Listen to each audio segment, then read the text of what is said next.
This video is not intended to encourage or glorify any kind of drug use. The sole purpose of these videos is to educate you on the dangers of what these substances can do to you. Please do not do any of the acts mentioned in this video. I repeat, do not do any of the acts mentioned in this video.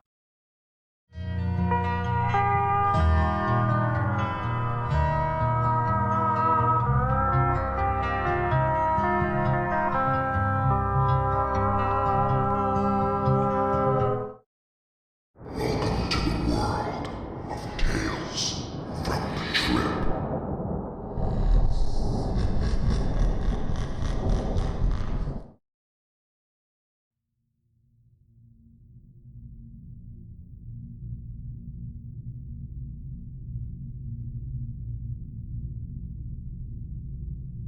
It took me very long to edit and submit this experience, because while it is one of many insane trials, this was by far the most profound. To this day, I still do not see the world the same. As of today, I have been sober for 14.5 months from all drugs and alcohol. I live a spiritual life. I have a true purpose now. I believe that because of this experience, my ideas of what is possible is infinite. I also believe that this and the other experiences were spiritual experiences with deeper meanings that I currently cannot fully comprehend. I may never be able to. I have accepted that now. Myself interacting with higher orders of being, as well as lower orders, through the duration, 5 years, of my active intense alpha PvP research addiction gave me plenty of evidence that something is going on outside of normal human perception. The drug gave me reliable, consistent contact with spirits through paranoia, sleep deprivation, and extreme prolonged isolation in the countryside of Kentucky. Anyways, I hope the following report will show the dangers and potential of alpha PvP. It is an incredible chemical that I use in an inappropriate and abusive way. Joyfully and sadly, I cannot use a substance or any other ever again if I want to live.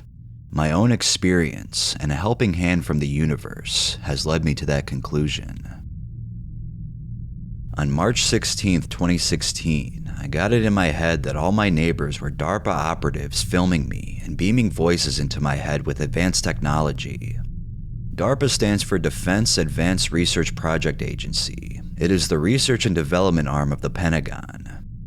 I had been up for 6 days constantly vaping large amounts of alpha PvP off of foil in my mother's windowless bathroom, overdosing over and over again, putting myself in conscious frozen catatonic psychosis over and over again, sometimes for hours. They began stealing my cats and cloning them, telling me I'll never love them the same again. That morning, I thought I was stuck in a time loop where I either had to kill myself or go to the ER, where I would be arrested on federal charges for importing large amounts of alpha PvP for years. I was hearing a team of guys that were able to manipulate reality, them being DARPA agents, of course. I saw things disappear out of my hands, cars repeating as they drove by, motorcycles too.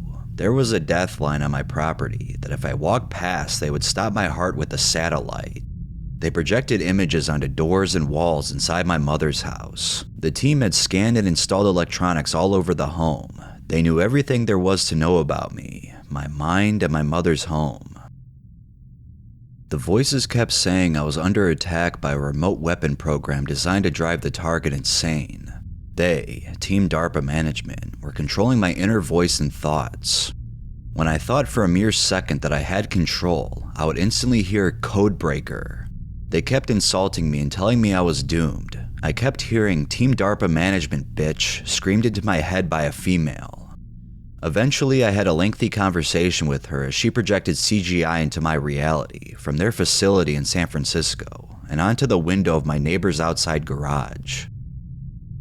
Then I was told I could be a DARPA agent if I renounced all alpha PvP use forever, so I ran across the acre backyard to my family hysterical, excited, finally, to be free of alpha PvP and have a purpose.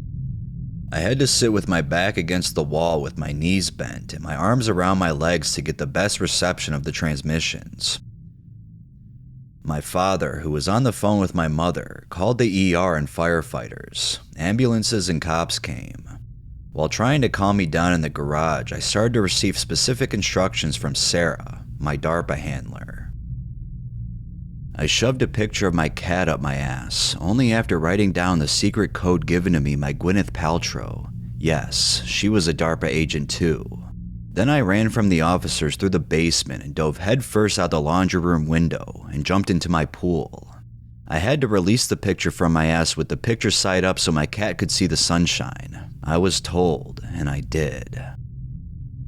Then the voices told me if I followed every instruction from there on, I would qualify. So I had to say what now seems like gibberish, and I had to repeat. I renounce Alpha PvP. This is a performance by Homegrown Grass-Grown Productions to show the danger of Alpha PvP. Eventually, I went to the hospital and was told by Sarah to make a giant scene, that DARPA had remotely filmed and uploaded the video of me that day to YouTube with 2.2 million views.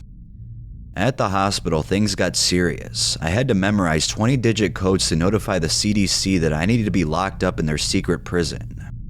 I walked out of my room and over to a computer and did not manage to type in the code because a nurse stopped me. This failure did not sit well with Sarah. I was told that because she liked me, she would allow me to continue. I had the spirit to succeed and join DARPA.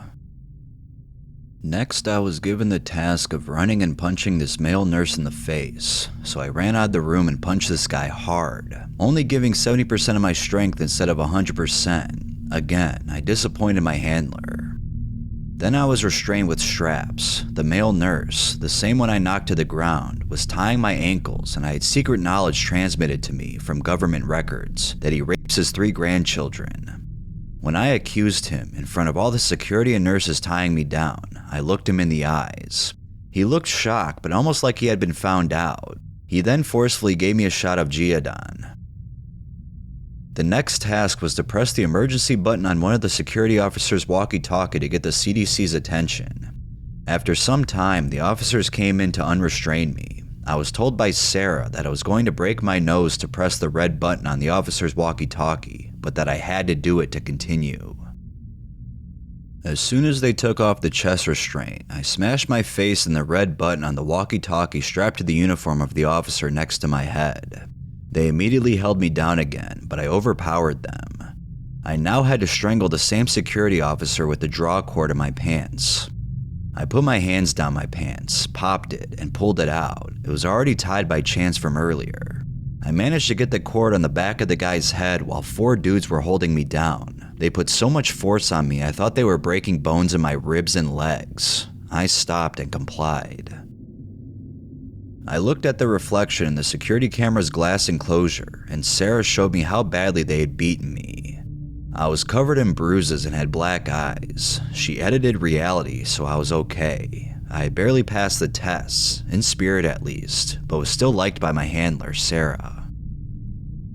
Hours went by. I was given an option: to bite the nurse coming in through her pants on her muff or kick her in the face repeatedly. Yes, you are going to have to kill people, go to the CDC prison. You will get raped, I heard in my head from Sarah. I was informed I would be going to the CDC secret prison to investigate Alpha PvP analogs and others to be used as military weapons. There was a third option now though, to see my mom one last time. If I did the other option, she would die before I ever saw her again. I was informed that events 20,000 years in the future depended on this decision. If I chose my mother, I would be allowing a space tyrant to claim victory over a region of space that included humanity. I was even beamed images of this being and his alien craft. The future of our world was in my hands, but I still chose to see my mom. I was ridiculed for hours about being a baby and a mama's boy by Sarah. The nurses allowed me to call my mother, and she showed up hours later. She did not show up alone though. 2 sheriffs took me handcuffed to the state insane asylum when the Geodon shot kicked in, or I started to come down, or both. I was fully calm after 2 hours at the asylum, 8 days awake at this point. I was at the asylum for 3 hours, then talked my way back home, telling the interviewing doctor I was sane and that it was just the drugs. I promised him I would go to drug treatment immediately. That took another 13 months of insanity of this kind and near intensity for that to happen. Once arriving home, I figured that since I had failed my DARPA application, I might as well search for some Alpha PvP on the floor of the bathroom, as I often did to much success. I would order 100 grams of it and carelessly use it, wiping several hundred milligrams off the counter to floor many times. I did search and I did find some. I had to rip up big ceramic tiles to complete my search and cut my hand in the process. That was irrelevant. I had collected the crystals I needed. I vaporized them as quick as a highly addicted human physically could hope to. The voices came right back and told me to smash my favoriteest kitty cat's head on the hearthstone and kill your mom now. That was my only ticket back to join DARPA. I did not comply. I listened more to my handler's voice. She was a young, attractive female who during my hospital stay relayed that she actually was an AI from the future with a half-Asian, half-white avatar. But she pretty much only screamed and often said, "Oh my god, you are so fucking stupid. Why are you doing this to me? I thought you were special." And, "Application denied. I have started the 5-minute countdown to stop your heart." While I was at the hospital, she even edited my tongue tactile sense and let me lick her nipples virtually. One time, mid-lick, she edited into reality a fat buddy of mine's nipple in real time as a joke. There was much more Florida imagery and voices beamed into my head that I cannot get out into writing for some reason. I am still struggling from that experience. It seriously traumatized me, and I know I have some mental scars from it. It broke me. The voices in my head over the last months have changed into me from a different universe, and now I have accepted that it is my brain. Honestly, I feel better off from all of this. Stay safe.